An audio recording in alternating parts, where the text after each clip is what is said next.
नमस्कार मंडळी, smart traveller या पॉडकास्टच्या नवीन एपिसोडमध्ये आपण आज बोलणार आहोत एक अशा देशाबद्दल त्याच्याबद्दल आपण काय ऐकलं आहे. त्याच्याबद्दल आपण ऐकलं आहे पॅनासोनिक हे नाव, त्याच्याबद्दल आपण ऐकलं आहे टोयोटा हे नाव, होंडा हे नाव, आपण ऐकलं आहे डायकिन एअर कंडिशनिंग हे नाव, आपण ऐकलं आहे की तो देश land of the rising sun म्हणतात त्या देशाला. हा कुठला देश आहे? हा देश म्हणजे जपान. तर जपानबद्दल आपल्याला माहिती द्यायला आज आपल्याकडे आहेत श्री अमित कुलकर्णी, जे अनेक वेळा जपानला गेलेले आहेत, स्वतः ट्रॅव्हल एजंट आहेत, अनेक वेळा ग्रुप घेऊन जपानला गेले आहेत, स्वतः डिस्कवरी करायला जपानला अनेक वेळा गेलेले आहेत. खूप सुंदर माहिती जपानची देणार आहेत आपल्याला आज ते या पॉडकास्टमध्ये. तर Amitji, welcome to the podcast on Japan. Thank you. तर पहिलं आपण सुरू करू की जपान येतं कुठे आणि तिथे पोचतात कसे? आपल्याकडनं इंडियातनं तिथे जायला काय साधनं आहेत? ओके. जपान आपल्या नॉर्थ ईस्ट साईडला जपान येतं. बरं. एशियाच्या नॉर्थ ईस्ट साईडला आणि भारताच्या पण नॉर्थ ईस्ट साईडला ते जपान हा देश आहे. तसा चिंचोळा असा नकाशा जर पाहिला तर एका लाकडाच्या ओंडक्यासारखा जपानचा तुम्हाला नकाशा दिसेल. छोटासा देश आहे पण खूप काही बघण्यासारखं आहे आणि खूप काही शिकण्यासारखं आहे विशेषतः जपानकडून. बरं. आणि तुम्ही जसं सांगितलं की रायझिंग सन, कारण पहिल्यांदा पृथ्वीवर सूर्याचा उदय तिथून होता म्हणतात. बरं बरं. तर एवढा पूर्वेला देश आहे, एवढा पूर्वेला देश आहे. पहिला सूर्य ते लोक बघतात. येस.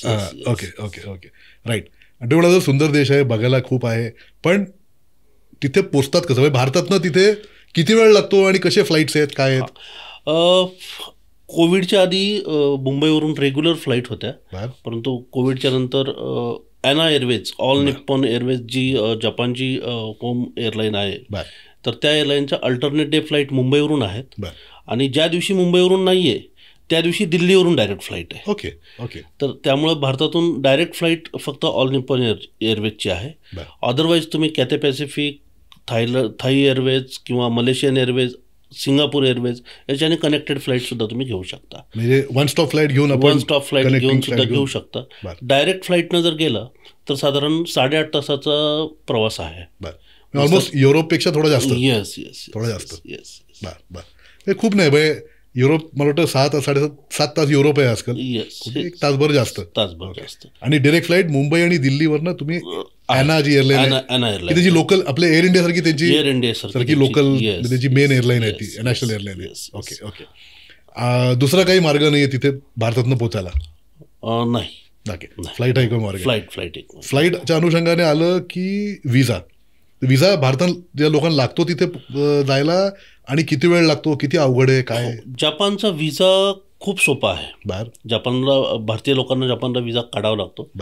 तशी पाहिली तर जपानच्या विजाची फीस 550 रुपये. बरं. इंडियन रुपीजमध्ये 550 रुपयामध्ये जपानचा विजा मिळतो. अगदी थोडके डॉक्युमेंट लावावे लागतात. रिझर्वेशन, तुमचं हॉटेलचं रिझर्वेशन, फ्लाईट तिकीट आणि IT रिटर्न्स किंवा 6 महिन्याचं बँक स्टेटमेंट, एवढ्या गोष्टीवर तुमचा 6 वर्किंग डेजमध्ये विजा मिळतो. खूप सोपी पद्धत आहे त्याची विजाची. खूप सोपं आहे. येस. अगदी सोपं पद्धत. युरोपच्या मनाने शेंगेन विजा खूपच सोपं आहे. आणि अनेक वेळेला, बऱ्याच वेळेला कॉन्सुलेट 90 दिवसाचा विजा देते आणि काही वेळेला 5 वर्षाचा विजा न मागता सुद्धा देते मल्टिपल एंट्रीचा. येस. तर आता जपान एक टुरिझम पॉईंट ऑफ व्ह्यूने आपण बघितलं की जपानमध्ये वर्ल्ड वॉर 2च्या वेळेला काय काय झालं, हिरोशिमा, नागासाकी, हे लोकांना सगळं ऐकून आपल्याला माहिती आहे सगळ्यांना. तर आता जपान देश कसा आहे आणि टुरिझम पॉईंट ऑफ व्ह्यूने तिथे आपण काय बघावं किंवा काय अपेक्षा घेऊन जावं तिथे? ओके, छान प्रश्न आहे. ॲक्च्युली जपान देश कसा आहे याचं उत्तर मी सांगेल की जपान देश भारतापेक्षा 50 वर्ष पुढे आहे. बरं. म्हणजे त्यांनी जी काही डेव्हलपमेंट केलेली आहे ती त्यांच्या स्वतःच्या बलबुत्यावर केलेली आहे. आणि नुसता भारतच नाही, मी तर म्हणतो युरोप आणि अमेरिकेच्या पण काही पुढे जपान आहे. इन्फ्रास्ट्रक्चर आहे त्यांचं, ते एका इतक्या हायर लेवलला आहे ना की आपण कल्पनाही करू शकत नाही. म्हणजे आता आपल्याकडे बुलेट ट्रेन येऊ घातली, आता त्याचा विचार चालू आहेत. आता एका मार्गाचं आता जपानच्याच मदतीने आपल्या देशात काम चालू आहे. 10 वर्ष लागतील, अजून 10 वर्ष लागतील कदाचित. पण जपानमध्ये मुंबईला जशी 2 मिनिटाला बुलेट ट्रेन, लोकल ट्रेन आहे, तशी जपानमध्ये दर 2 मिनिटाला बुलेट ट्रेन चालते. आणि पूर्ण जपानमध्ये बुलेट ट्रेनचं जाळं आहे. बुलेट म्हणजे काय वेगाने जाते ट्रेन? त्यांची जी आत्ता हिकारी आणि निजामी अशा 2 बुलेट ट्रेन आहेत. तर त्या बुलेट ट्रेनचा स्पीड 350 किलोमीटर पर आवरचा आहे. ओ बापरे. तर आत्ता मी मागच्या आठवड्यात जपानमध्ये होतो. तर 700 किलोमीटरचं अंतर आम्ही 2 तास 10 मिनिटांमध्ये ट्रॅव्हल करून पोहोचलो. म्हणजे मुंबई दिल्ली वगैरे अंतर सांग तेवढं आहे का? मुंबई जयपूर वगैरे अंतर मुंबई दिल्ली साधारण माझ्या मते 1100 किलोमीटर आहे. 3 तासामध्ये मुंबई दिल्ली होऊ शकतं. बुलेट ट्रेन हा मोठा जपानीच वरदान एक सगळ्या जगाला दिलेलं त्यांनी. नक्कीच. ग्रेट. आणि ह्याच्या पलीकडे काय अजून म्हणजे टुरिझम पॉईंट ऑफ व्ह्यू, एकतर जपान म्हणलं की आपल्याला ते आधुनिकता मी तुम्हाला सांगितलंच की त्यांचं जे इन्फ्रास्ट्रक्चर आहे त्या गोष्टी आहेत, पण त्यांनी कल्चरसुद्धा त्याच तोडीनं जपलेलं आहे. तुम्ही टोकियोमध्ये जाल तर मोठ्या मोठ्या बिल्डिंग्स, हाय राईज बिल्डिंग ज्या 40 मजली 50 मजली 60 मजली 70 मजली अशा बिल्डिंग्स बघायला मिळतील. प्रशस्त रस्ते आणि जे काही सार्वजनिक वाहतूक व्यवस्था आहे त्याच्यात bullet train, metro, tram, monorail, त्याच्यानंतर सिटी बस, फेरी बोट, ह्या सगळ्या गोष्टी तिथं व्यवस्थित चालू आहे आणि प्रत्येक गोष्टीचा उपयोग लोक करून घेतात. टोकियोला तर मी बघितलेलं आहे, मेट्रोमध्ये संध्याकाळी किंवा सकाळी पीक आवर्सला एवढी गर्दी असते की तिथं पोलीस ठेवलेला असतो माणसं ढकलण्यासाठी. मुंबईसारखी चेंगराचेंगरी होत नाही तिथे, पण ना का होते? चेंगराचेंगरी होत नाही अगदी, म्हणजे अतिशय शिस्तबद्ध देश आहे. म्हणजे उजव्या साईडनं उतरणं, डाव्या साईडनं चढणं. म्हणजे तुम्ही एका गोष्टीची म्हणजे आपल्याला खूप आश्चर्य वाटतं मला की बुलेट ट्रेन आपल्या प्रत्येक रेल्वे स्टेशनवर जे एस्केलेटर आहेत ना, तर त्या एस्केलेटरवर प्रत्येक गावाची एक वेगळी पद्धत आहे एस्केलेटरवर चालण्याची. डाव्या हाताला, एस्केलेटरच्या डाव्या हाताला तुम्ही फक्त स्टँडिंग थांबू शकता आणि उजवी बाजू फ्री ठेवायची असते, की ज्यांना खूप घाई आहे ते फटाफट चालत वर जातात. हे टोकियोचं झालं. ओसाकाला याच्या उलट आहे. ओसाकाला उजव्या बाजूला थांबायचं आणि डावी बाजू मोकळी ठेवायची. एवढी शिस्तबद्धता लोकांमध्ये आहे आणि लोक ती फॉलो करतात. त्यानंतर तिथले मंदिरं, श्राईन्स, 250, 300 वर्ष जुनी मंदिरं आहेत. बुद्धिझम फॉलो करतात ते लोक. तर खूप मोठी मोठी मंदिरं आहेत. म्हणजे टोकियोमध्ये असाकुसा आहे, किंवा नारामध्ये तोडाजी टेम्पल आहे, क्योतोमध्ये एक टेम्पल आहे, गोल्डन पॅव्हिलियन म्हणून सोन्याचा मुलामा दिलेलं एक मंदिर आहे, अतिशय सुंदर. म्हणजे आपल्याकडे जसं अमृतसरला गोल्डन टेम्पल आहे तसं याला गोल्डन पॅव्हिलियन म्हणतात. ते क्योतोला आहे आणि ते पण खूप बघण्यासारखं आहे. त्यानंतर बुलेट ट्रेनचे म्युझियम केलेले आहेत त्यांनी, की बुलेट ट्रेन सुरुवात कशी झाली किंवा आता काय करतायत. किंवा ओसाकाला एक मरीन म्युझियम आहे, म्हणजे बोटींच्या बांधणी कशा होतात किंवा बोटी कशा बांधतात त्याचं म्युझियम आहे. म्हणजे तुम्ही म्हणता तसं की एक कल्चरल हे पण खूप आहे, सिग्निफिकन्स खूप आहे सगळ्यामध्ये, आणि कल्चर ते जपलंय सगळं, आणि त्याला जोडून मॉडर्न पण खूप आहे बघण्यामध्ये. रोबोट प्रत्येक ठिकाणी ते रोबोट यूज करतात आजकाल. म्हणजे तुम्हाला काही मॉलमध्ये तर इन्फॉर्मेशन डेस्कवर रोबोट ठेवलेले आहेत. ते रोबोट आपल्याला दुरून बघितल्यानंतर असं वाटतं की कोणतरी मुलगी बसलेली आहे, जापनीज मुलगी, आणि आपण ज्यावेळेस तिच्या समोर जाऊन तिला काही प्रश्न विचारतो तर ती अशा हावभावामध्ये उत्तर देते की आपल्याला काही क्षण तो रोबोट आहे हे सुद्धा कळत नाही. मला वाटतं हे बघायला जपानपर्यंत जायलाच पाहिजे नक्की. हे असं आपल्याला यायला अजून खूप वर्ष लागतील, कारण एवढी प्रगती व्हायला, आणि लोक ती छेडछाड काढणं वगैरे आपल्याकडे घडायला लागेल सगळं. तिथे घडू शकणार नाही असं मला वाटतं. Good good good good.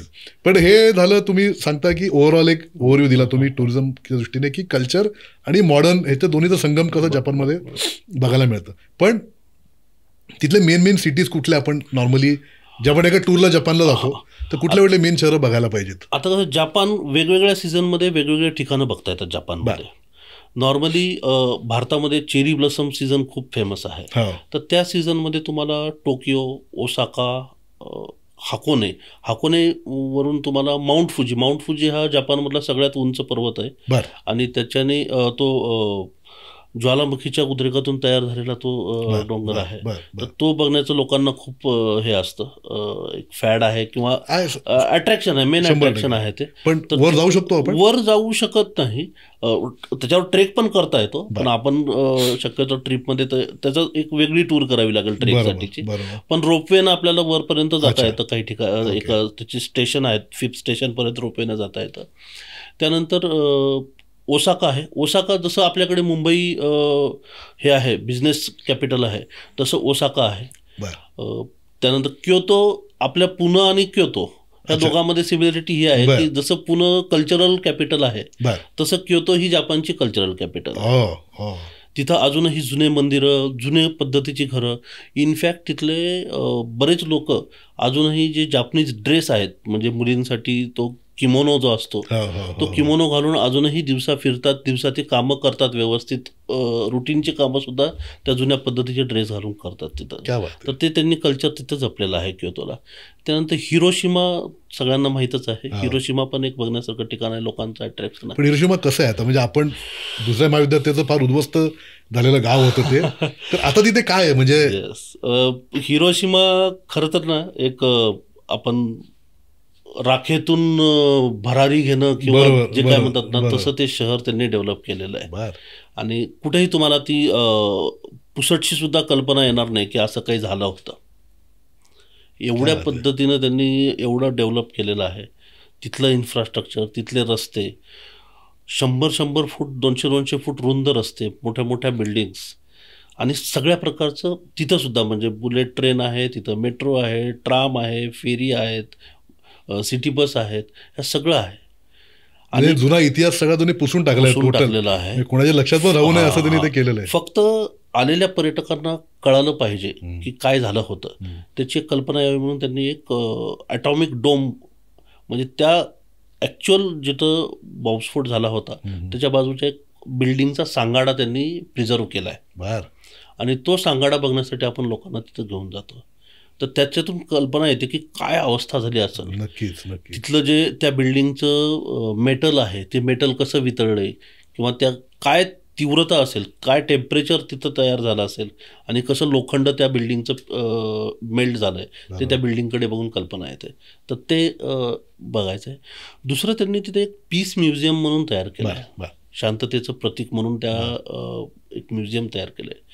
त्या म्युझियममध्ये त्यांनी तो जो नरसंहार झाला होता, त्या नरसंहाराचं पूर्ण फोटोग्राफी आणि ह्याचं सगळं म्युझियम केलं आहे. मी अनेक पर्यटकांना ते पाहताना डोळ्यात पाणी आलेलं आणि रडताना पाहिलं. अनेक लोक तर अर्ध्यातून म्हणतात की नाही, आम्ही ह्याच्या पुढे पाहू शकत नाही, हे एवढं भयानक झालेलं होतं. अर्ध्यातून लोक बाहेर येतील इतकं त्यांनी ते, म्हणजे काय जिवंत देखावा किंवा ज्वलंत देखावा जसा करावा, फोटो वगैरे लावले, फोटो आणि काही वस्तू वगैरे ठेवलेल्या आहेत तिथं की कसे झाले होते. बऱ्याच गोष्टी ठेवलेल्या आहेत. खूप मोठं म्युझियम आहे, 2 तास 2.5 तास बघण्यासारखं म्युझियम आहे ते. आणि बघतात लोक हळहळतात ते बघतात. नक्कीच. पण आता जपान हे एक शांततेचं प्रतीक समजलं जातं. पीसचं सिग्निफिकंट जगाच्या पाठीवर काय तर जपान आहे. नक्कीच. तर तुम्ही आता हिरोशिमा बद्दल बोललो, तुम्ही मगाशी बोलताना एक ओघवता रेफरन्स दिला चेरी ब्लॉसम. सध्या मला वाटतं सगळ्यांच्याच मनात एक आहे की चेरी ब्लॉसम जपानमध्ये झालं तर ते फक्त तिथेच मिळतं, तिथेच उगणारी फुलं आहे. ते चेरी ब्लॉसम पहिलं आहे काय, फुल आहे का काय? चेरी ब्लॉसम म्हणजे काय, वेगवेगळी फुलं आहेत. ॲक्च्युली खरं भारतामध्ये सुद्धा आता मेघालयमध्ये आता नोव्हेंबरमध्ये चेरी ब्लॉसम चालू आहे. आपल्याला त्याचं मार्केटिंग करता आलेलं नाही आहे, त्यांनी त्याचं मार्केटिंग केलं आहे. तर जपानमध्ये मार्चच्या साधारण 20 तारखेपासून एप्रिलच्या 20 तारखेपर्यंत एक 15-20 दिवसाचा त्याचा पिरियड असतो त्या फुलांचा. फुलं आहेत ती चेरी ब्लॉसम, फुलं आहेत आणि वेगवेगळ्या गुलाबी, पांढरी आणि पिवळी अशी वेगवेगळ्या कलरची फुलं आहेत. थोडी काही ठिकाणी पर्पल कलरची फुलं, असे वेगवेगळ्या कलरची फुलं आहेत. त्या झाडांना त्या पिरियडमध्ये पर्टिक्युलर एकही पान नसतं, फक्त फुलं येतात. सुंदर दिसत आणि अतिशय सुंदर ते दृश्य असतं. सगळीकडे गुलाबी जपान झालेलं असतं ते. आणि त्या फुलांचं फक्त आजकाल क्लायमॅटिक कंडिशनमुळे कधी कधी 4-8 दिवस मागे पुढे होतं ते. बऱ्याच वेळेला असं होतं की आपण तारीख ठरवून जातात लोकांनी बघायला पण मिळत नाही, असं पण होतं. पण ते एक्सपर्ट लोकांसोबत गेलं तर ते बरोबर पिरियड्स तसा करता येतं. आणि त्याचा पिरियड मात्र फक्त 15 दिवसाचा, मॅक्झिमम 15 ते 20 दिवसाचा असतो. एवढंच फ्लॉवरिंग येते फुलांचं. Yes flowering. आणि पण कुठल्या स्पेसिफिक भागात दिसतात जपानमध्ये? जपानमध्ये कसं ते टप्प्याटप्प्यानं, म्हणजे साऊथ जपानकडनं ते नॉर्थ जपानकडे फुलत जातं. त्याचं शेड्यूल दिलेला असतो की ह्या काळामध्ये फुलब्लूम टोकियोला आहे, या काळामध्ये ओसाकाला फुलब्लूम आहे, या काळामध्ये ह्याला आहे. पण ते अशी एका महिन्याचीच प्रोसेस आहे ती सगळी. तुम्ही काय 20 मार्च ते साधारण 20 एप्रिलच्या दरम्यान होतं ते. आपण टोकियोत गेलो, ओसाकात गेलो किंवा अजून कुठल्या शहरात गेलो, सगळ्या अख्ख्या जपानमध्ये बघायला मिळतं, सगळीकडे बघायला मिळतं. येस. पण त्या काळात तिथे टेम्परेचर खूप गार नसतं? नाही, टेम्परेचर कसं, ग्रीष्म ऋतूची जी सुरुवात आहे त्या सुरुवातीला टेक्निकली आपण म्हणू शकतो की हे फुलं उमलतात. थंडी कमी व्हायला चालू होते आणि उन्हाळा वाढत असतो, म्हणजे सुरुवात होते उन्हाळ्याची, त्या काळामध्ये हे फुलं उमलतात. आपल्या लोकांना जाऊन तिथे खूप थंडी वाजते वगैरे किंवा बर्फच जाणवला? बर्फ डेफिनेटली, बर्फ नसतो, थोडासा गारठा असतो, थंड हवामान असतं, पण दिवसाचं असं वॉर्म असतं, प्लेझंट क्लायमेट असतं, लोक एन्जॉय करतात. पण मला वाटतं तो नजारा बघणार का असेल डेफिनेटली. गुलाबी आपण जे काश्मीरचे ट्युलिप्स वगैरे आपण फोटो बघतो, एक्झॅक्टली, म्हणजे बरोबर त्याकडे बघतच राहावं असं वाटतं. ट्युलिपचा सुद्धा तोच पिरियड असतो आणि तेच 8 दिवस 10 दिवसाचा पिरियड असतो. तसाच हा आहे. नुसतं भारतातून नाही तर जगभरातून लोक येतात. आणि मी बऱ्याच ठिकाणी दुसरीकडे पण हे चेरी ब्लॉसम असतो, युरोपमध्ये वगैरे सुद्धा ऐकलेलं आहे. परंतु जपानने त्याचं इतकं व्यवस्थित मार्केटिंग केलेलं आहे की जगभरातून पर्यटक त्या काळामध्ये येतात. प्रचंड गर्दी असते, सगळे रेट्स वाढलेले असतात, सगळ्या गोष्टी असतात. खरं पाहिलं तर जपान राऊंड द इयर बघता येतो, वेगवेगळ्या सीझनमध्ये वेगवेगळा जपान बघता येतो.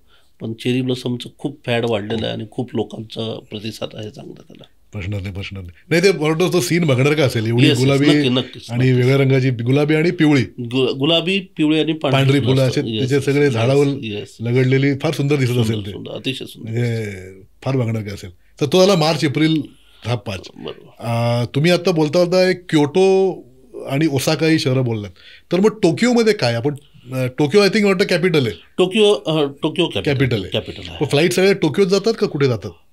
टोकियोला पण आहेत फ्लाईट, म्हणजे ज्या डायरेक्ट फ्लाईट आहेत त्या टोकियोला. टोकियोमध्ये 2 एअरपोर्ट आहेत, नारिता एअरपोर्ट आणि हानेदा एअरपोर्ट. तर नॉर्मली ह्या ज्या डायरेक्ट फ्लाईट आहेत अना एअरवेजच्या, त्या नारिता एअरपोर्टला जातात. जर तुम्ही सिंगापूर एअरलाईन किंवा कॅथे पॅसिफिक गेलं तर तुम्हाला हिरोशिमा किंवा ओसाकाला सुद्धा पोहोचता येतं. म्हणजे मुंबई हाँगकाँग ओसाका, किंवा Mumbai Singapore Hiroshima, Singapore Osaka अशा सुद्धा फ्लाईट घेता येतात. म्हणजे टूर अशी टोकियोने सुरुवात करून ओसाकाला संपवतात काही लोक ओसाकाला सुरुवात करतात आणि टोकियोला संपवतात, असं पण करता येतं. दोन्हीकडे इंटरनॅशनल एअरपोर्ट आहे म्हटल्यावर कुठे एंट्री कुठे एक्झिट घेता येतं.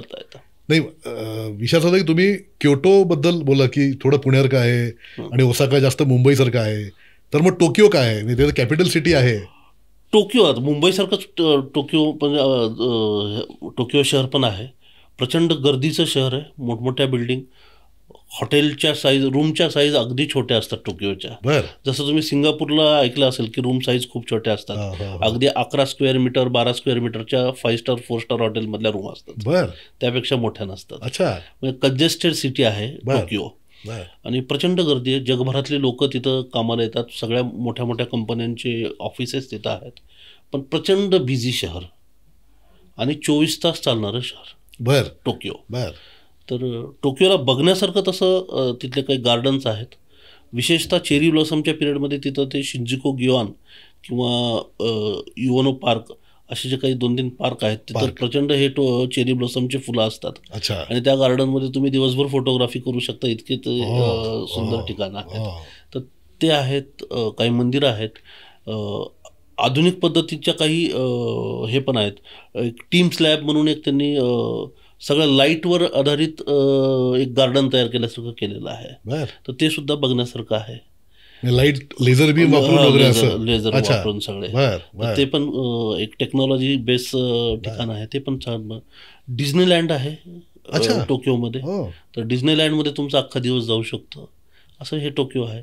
ओसाकाला पण ओसाका कॅसल आहे, ओसाकाला ॲक्वेरियम आहे मोठं, म्हणजे जगातला सगळ्यात मोठा व्हेल मासा त्या ओसाकाच्या ॲक्वेरियममध्ये आहे. तर तो तुम्ही पाहू शकता.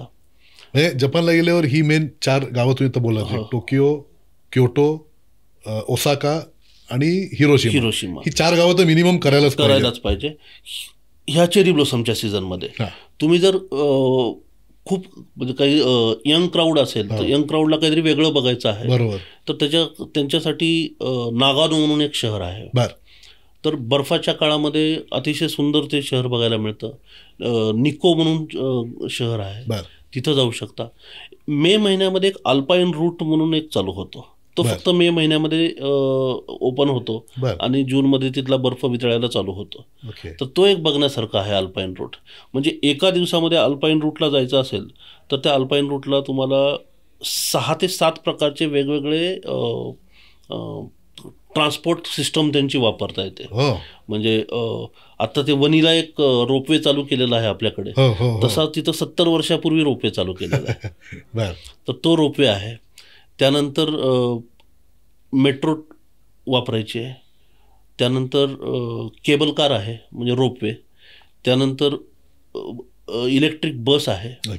असे 5-6 वेगवेगळे प्रकार. आपण वर डोंगरावर चढतो, रूट आहे सगळा, रूट आहे. आणि तिथं तुम्ही बरेच आपल्या व्हॉट्सअपवर व्हायरल झालेले फोटो पाहिले असतील. साधारण बर्फाच्या 40-40 फूट उंच भिंती आहेत आणि तिथून व्हेकल जात आहेत.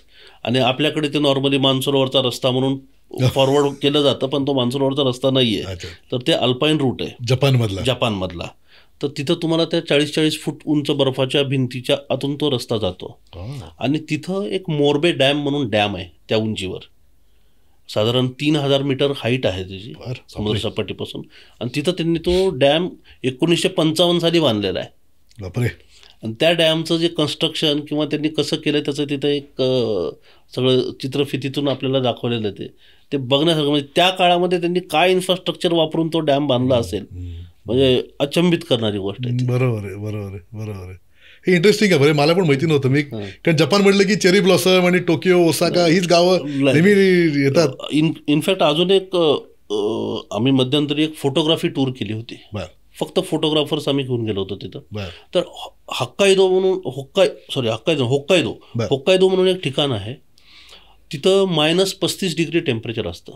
आणि त्या -35 डिग्री टेम्परेचरमध्ये क्रेन्स जे पक्षी आहेत जपानमध्ये फेमस ते पक्षी, तर ते पक्षी त्या बर्फामध्ये लपलेले असतात. आणि ज्यावेळेस सूर्योदय होतो त्या काळामध्ये फक्त अर्ध्या तासासाठी ते वर येतात आणि ते उडून जातात. तर तो क्षण टिपण्यासाठी फोटोग्राफर रात्रभर कॅमेरा लावून बसतात त्या बर्फामध्ये आणि तिथं ते फोटोग्राफी करतात. इंटरेस्टिंग ठिकाण आहे. किती वेगळ्या प्रकारच्या पर्यटकांना तिथे काहीतरी आहे. नक्की. फक्त टेम्पल नाही किंवा फक्तच मॉडर्न डेव्हलपमेंट नाही, नेचर आहे, ऍडव्हेंचर ऍक्टिव्हिटी तुम्ही आता म्हणलात तसं भरपूर आहेत. दुसरं जे आपल्याकडच्या पर्यटकांना, खासकर मराठी पर्यटकांना एक महत्त्वाचं आकर्षण असतं म्हणजे जेवण. म्हणजे तिथे भारतीय जेवण मिळतं का नाही. आणि असं एक कल्पना लोकांच्या मनात आहे की चीन, जपान, कोरिया इथे नॉर्मली नॉनव्हेजच सगळं मिळतं, व्हेज फूडचे वांदे येतात, मिळत नाही. तर जपानची काय परिस्थिती आहे? म्हणजे हा एक गोड गैरसमज आहे लोकांचा. पुण्यातल्या काही लोकांची जपानमध्ये हॉटेल आहेत आणि अगदी पिठलं भाकरी, पिठलं पोळी, भात, वरण सगळं मिळू शकतं. क्या बात आहे. वेगवेगळ्या ठिकाणी इंडियन रेस्टॉरंट आहेत. थोडंसं रिसर्च करणं गरजेचं आहे, पण प्रत्येक गावामध्ये इंडियन रेस्टॉरंट ऑलमोस्ट आहे. फार एखाद्या ठिकाणी तुम्हाला कदाचित मिळणार नाही, पण सगळीकडे इंडियन रेस्टॉरंट आहेत. सगळीकडे इंडियन फूड मिळतं, अगदी महाराष्ट्रीयन फूड सुद्धा मिळतं. क्या बात आहे. आणि बाकी तुम्हाला पंजाबी फूड तर सगळीकडे मिळतं. बऱ्याच इंडियन लोकांचे रेस्टॉरंट आहेत, नेपाळी लोकांचे रेस्टॉरंट आहेत जे इंडियन फूड म्हणून विकतात. तसं त्यामुळे फूडचा काही प्रश्न नाही आहे. फक्त जापनीज फूडच्या बाबतीत थोडंसं मला सांगायची इच्छा आहे. इनफॅक्ट जावं लोकांनी जपानी फूड पण खावं, लोकल फूडची मजा वेगळी असते. तर जापनीज फूडच्या बाबतीत आम्ही बऱ्याच वेळेला काय करतो की ग्रुप घेऊन गेल्यानंतर एखादं तरी जापनीज फूड लोकांनी खावी अशी माझी स्वतःची इच्छा असते. नक्कीच. त्यामुळं जापनीज फूड आम्ही त्यांना खायला देतो. जपानच्या लोकांना व्हेज म्हणलं की त्यांच्यासाठी व्हेज अंड व्हेज आहे. बरं. त्यांच्यासाठी फिश ऑइलमध्ये बनवलेले पदार्थ व्हेज आहेत किंवा पोर्क ऑइलमध्ये बनवलेले पदार्थ पण व्हेज आहेत. तर ते मात्र थोडंसं काळजीपूर्वक खावं लागतं, कारण आपल्याकडे जर शाकाहारी लोक असतील तर त्यांना फिश ऑइल किंवा पोर्क ऑइलमध्ये बनवलेले फूड पदार्थ नाही चालणार. तर त्याच्यामध्ये जापनीज कल्चर किंवा जापनीज कुझिन खूप वास्ट आहे. खूप मोठ्या प्रमाणात वेगवेगळ्या डिशेस मिळतात, वेगवेगळ्या ठिकाणी मिळतात. तर ते चूज करून फक्त लोकांना खाऊ घालावं लागतं. पण जापनीज फूड अतिशय सुंदर आहे, एवढं सांगतो तुम्हाला, अतिशय टेस्टी. आपल्यासारखे असे भले मोठे मसाले वापरलेले नसतात. मॅक्झिमम फूड त्यांचं बॉईल किंवा उकडलेल्या हे असतात सगळे पदार्थ. आय थिंक जपानी डिश एक आपल्याला जी खूप फेमस आहे सुशी. हा, आणि मोमोज अर्थात मला वाटते 2 डिश. मोमोज जपानमध्ये मिळतात, पण मोमोज हा जपानीज पदार्थ नाही. सुशी आहे. अच्छा. पण आताचं जे जेनझी कल्चर आहे ना, त्या जेनझी कल्चरला रामेन एक खूप माहीत झालेलं आहे सध्या. कारण ते लोक कोरियन सगळं बघतात आजकालची मुलं. के ड्रामा वगैरे खूप फेमस आहे. तर त्यातून रामेन हा एक फेमस आहे. रामेन हा जॅपनीज पदार्थ आहे ऍक्च्युली. रामेन काय आहे? नूडल्स आहेत. नूडल्सचाच एक पदार्थ आहे. त्यानंतर उबोध म्हणून एक असतं, ते अगदी उकडलेले हे असतात, नूडल्स असतात. तर असे वेगवेगळे जापनीज फूड खूप वेगवेगळे पदार्थ मिळतात. म्हणजे नॉनव्हेज पण जापनीज वेगवेगळे प्रकार मिळतात. म्हणजे त्यामध्ये बीफ, पोर्क सगळंच वापरतात ते लोक. चिकन, फिश वगैरे ते खातात सहजासहजी. पण व्हेजमध्ये सुद्धा जापनीज फूड व्हेज ह्याच्यामध्ये सुद्धा व्हरायटी भरपूर आहे. आणि ती आम्ही पर्टिक्युलर लोकांची माहिती घेऊन त्यांना जर व्हेज खायचं असेल तर ते सुद्धा खाऊ घालतो. आणि लोकांना आवडतं. एक मील दिल्यानंतर लोक म्हणतात, अरे कशाला आम्हाला इंडियन देतो, आम्हाला रोजच जापनीज फूड दे ना. एवढं लोकांना आवडण्यासारखं फूड आहे. फक्त तुम्ही म्हणलं तसं फिश ऑइल आणि पोर्क ऑइल खूप काळजी बघायला लागतं. फक्त आहे का नाही घ्यावं लागते. त्याची व्हेजची कल्पनाच वेगळी आहे काहीतरी मला वाटतं. तिथं ते काही काही ठिकाणी इंडियन फूडमध्ये सुद्धा नानमध्ये अंड सर्रास वापरतात. बर.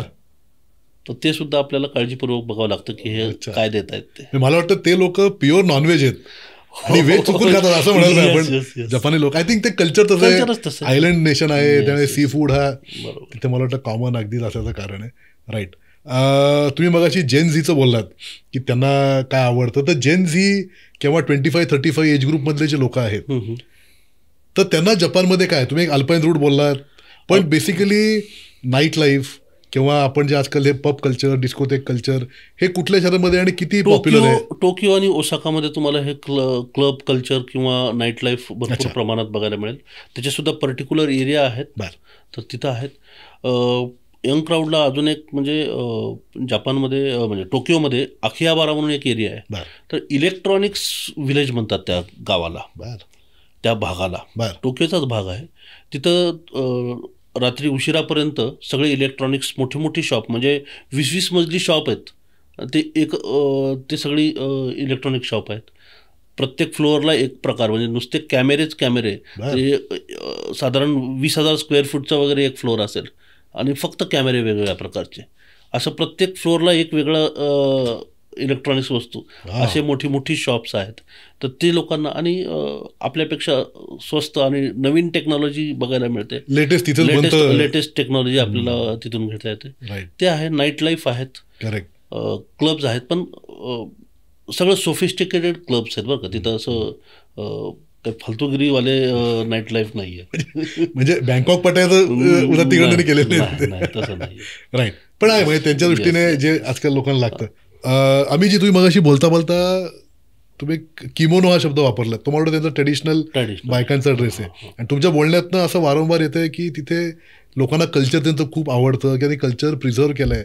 तर थोडं जॅपनीज कल्चरबद्दल थोडं एक अजून काय माहिती देऊ शकाल? जॅपनीज कल्चरबद्दल तुम्ही जसं किमोनोबद्दल बोललात ना, तर ते जे ट्रॅडिशनल त्यांचे कपडे आहेत, तर ते किमोनो हा नॉर्मली थंडीच्या दिवसामध्ये घालणारा हे आहे, युनिफॉर्म म्हणू शकतो किंवा कपड्याचा प्रकार आहे त्यांचा लेडीजसाठीचा. तर ती लोक अजूनही वापरतात ते व्यवस्थित. विशेषतः क्योतो किंवा अल्पाईन रूटला जे काही खेडेगावं वगैरे आहेत त्या रस्त्यामध्ये, तर तिकडे हे लोक वापरतात. आणि कल्चरच्या बाबतीत त्यांची फेस्टिवल सिस्टम जी आहे दर महिन्याला वेगवेगळे फेस्टिवल असतात आणि ते त्यांचे कल्चर बेस असतात. आणि कितीही मॉडर्न फॅमिली असेल तर ते सगळे फेस्टिवल ते व्यवस्थित सेलिब्रेट करतात.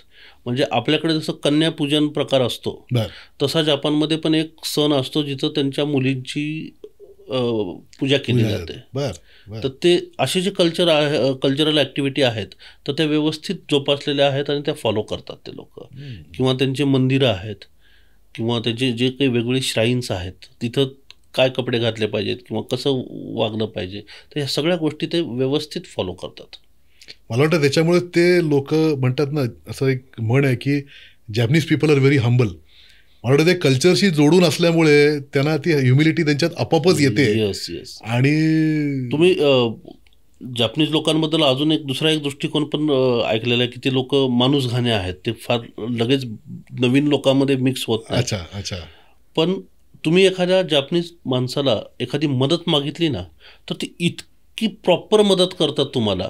म्हणजे एखादा रस्ता दाखवायचा असेल आपण विचारलं तर ते प्रॉपर आपल्या ठिकाणापर्यंत सोबत येऊन ते तिथं नेऊन सोडतात. म्हणजे भले त्यांना वेळ उशीर होत असेल किंवा Correct. त्यांचा तो रस्ता नसेल करेक्ट तरी ते म्हणजे तसे ते हंबल लोक जे म्हणतात की एखाद्याची मदत मागितली काही बरोबर, मागितली तर बरोबर. ते परिपूर्ण हेल्प करतात नाही, सगळे. हा खूप महत्त्वाचा पॉईंट आहे टुरिझम दृष्टिकोनातून. कारण जे लोक एकटे फिरायला जातात त्याच्या दृष्टीने कधी कधी काही काही देशांमध्ये हा खूप मोठा प्रॉब्लेम येतो. जपानमध्ये सगळ्यात मोठा प्रॉब्लेम एकटं फिरण्यासाठी लँग्वेज आहे. कारण जॅपनीज लँग्वेज हा. ती लोक प्रॉपर तीच म्हणजे इंग्लिश बोलणारी खूप कमी लोक मिळतील तुम्हाला. अरे बापरे. बर त्यामुळे आत्ता काही ठिकाणी म्हणजे रेल्वे स्टेशन किंवा मेट्रो स्टेशन सार्वजनिक ठिकाणी इंग्लिश साईन बोर्ड आलेले आहेत. बर. एक माझ्या मते 10 वर्षापूर्वी ते पण नव्हते. ओ. आता इंटरनॅशनल लेवलची सगळी लोक येत आहेत म्हणून त्यांनी इंग्लिशमध्ये अनाऊन्समेंट किंवा ह्या गोष्टी चालू केल्यात.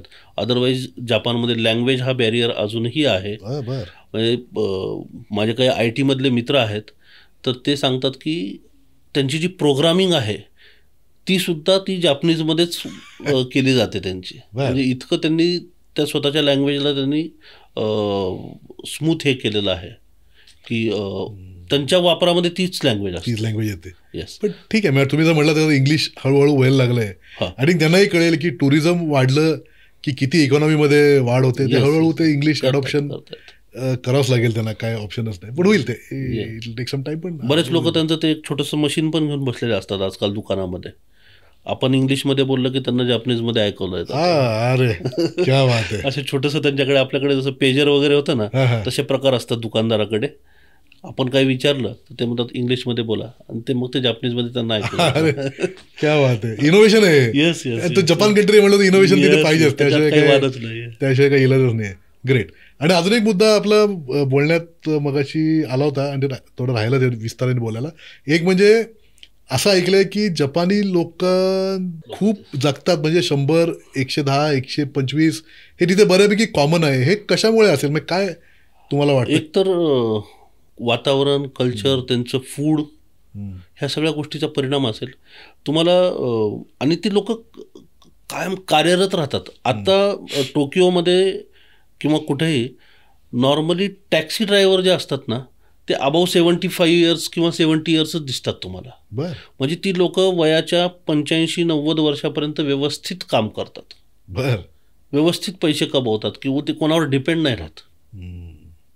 ते म्हणूनच ते ऍक्टिव्ह राहिल्यामुळे कदाचित असेल ती बॉडी पण तशी साथ देते. Yes, आणि yes, लोक yes, जगू yes. शकतात. आणि थोडी हवा पण पोल्युशन कमी असेल पोल्युशन तर त्यामुळे. 0 पोल्युशन आहे सर. तुम्हाला असं धूळ डस्ट असा काही प्रकारच कुठंच बघायला मिळणार नाही अख्ख्या जपानमध्ये. त्यांनी फरक पडतो. Yes, तुम्ही म्हटलं कुझिन पण बऱ्यापैकी बॉइल्ड असतं त्यांचं. Yes, yes. मसाले कमी. त्यांनी पण बॉडीवर नक्कीच, अत्याचार कमी होतो. बॉडी टिकते तुमची, जास्त काळ टिकू शकते. कोणाचं असं पोट सुटलेले जॅपनीज फार कमी बघायला मिळतात तिथं. आता ते कुणीनेच तसे बारीक आणि बुटके आहेत तसे इथे आधीच.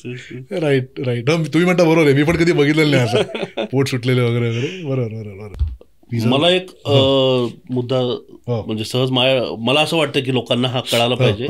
जपानमध्ये एक ओनसेन नावाचा प्रकार आहे. ओनसेन म्हणजे तुम्ही सॉर्ट ऑफ बाथरूम मधली आंघोळ असं शब्दशः अर्थ जर काढला तर त्याचा तसा होतो. तर माउंट फुजीच्या एरियामध्ये खूप बऱ्याच प्रमाणात सल्फरचे जे पाणी आहे त्याची झरे आहेत. बरोबर. तर त्या झऱ्याचं पाणी बऱ्याच हॉटेल्समध्ये वगैरे त्यांनी आणलेलं आहे आणि मोठ्या मोठ्या बाथरूम्स तयार केल्यात त्याच्या ओपन एअर बाथरूम्स असतात त्या. तर त्याच्यामध्ये त्यांनी 4-5 स्टेज असतात की आधी सुरुवातीला तुम्ही थंड पाण्याच्या एका कुंडामध्ये तुम्ही डुबकी मारायची. त्यानंतर अगदी कडक गरम पाण्यामध्ये तुम्हाला डुबकी मारायची आहे. त्यानंतर तिथं स्टीम हे केलेले आहेत, रूम तयार केलेले आहेत. तर त्याच्यामध्ये तुम्ही स्टीम घ्यायची. असं ते कल्चरल प्रोसेस आहे त्यांची त्या आंघोळीची. आणि लेडीजसाठी वेगळे आणि जेंट्ससाठी वेगळं असे मोठे मोठे बाथरूम्स केलेले असतात. फक्त त्याच्यामध्ये एक आपल्याला थोडंसं सांगायला किंवा बघायला थोडंसं अवघड वाटतं, पण जेंट्स बाथरूममध्ये जेंट्स, लेडीज बाथरूममध्ये लेडीज कम्प्लीट न्यूड जावं लागतं आंघोळीसाठी. पण आम्ही लोकांना बऱ्याच आम्ही जे हॉटेल्स देतो त्या हॉटेलमध्ये ते फ्री ऑफ कॉस्ट फॅसिलिटी असते. अदरवाईज तुम्हाला जर स्पेसिफिक त्याच्यासाठी जायचं असेल तर साधारण 15,000 येन 20,000 येन खर्च येतो त्या आंघोळीसाठीचा. तर तो लोकांना आम्ही एक्सपिरियन्स घ्यायला तयार करतो. आधी लोक नाही म्हणतात, पण एखादा दिवस एक्सपिरियन्स घेतला की दुसऱ्या दिवशी विचारतात की ह्या हॉटेलमध्ये पण ते आहे का, कारण तो एक वेगळा एक्सपिरियन्स आहे, आपल्याला कुठं बघायला मिळणार नाही. तर तो एक खूप छान आवर्जून घ्यायला पाहिजे. नक्की घ्यायला पाहिजे. ग्रेट. तर मंडळी, आपल्या आजच्या पॉडकास्टमध्ये आपण जपान या देशाबद्दल खूप चांगली माहिती जाणून घेतली श्री अमित कुलकर्णी यांच्याकडनं. Amitji, thank you very much for coming on this podcast. आणि माझा हा आवडता विषय, मला बोलायला आवडतं या विषयावर. तुम्ही मला संधी दिली त्याबद्दल मला खरंच तुमचे आभार. थँक्यू. आणि मला वाटतं तुमच्या या सगळ्या माहितीमुळे लोकांना आता जपानला आवर्जून जावंसं वाटेल या सगळ्या ही सगळी माहिती ऐकल्यावर. तर तुम्हाला काही जपान अजून अधिक माहिती हवी असेल किंवा काही अजून इन्फॉर्मेशन हवी आहे, कसं जायचं काय जायचं ही सगळी माहिती हवी आहे, तर खाली दिलेल्या लिंकवर क्लिक करून आमच्याशी संपर्क साधा. आम्ही ती माहिती तुम्हाला पोचवू. आणि हा तुम्हाला व्हिडिओ कसा आवडला याचे काही कॉमेंट, तुम्हाला अजून कुठला देश आम्हाला सजेस्ट करायचा आहे, अजून कुठला विषय तुम्हाला पॉडकास्ट करता सजेस्ट करायचा आहे आम्हाला, तोही जरूर कळवा. आमच्याशी संपर्क कसा साधावा हे खाली लिंक्समध्ये दिलेला आहे. आणि please don't forget to like and subscribe the video. Thank you very much.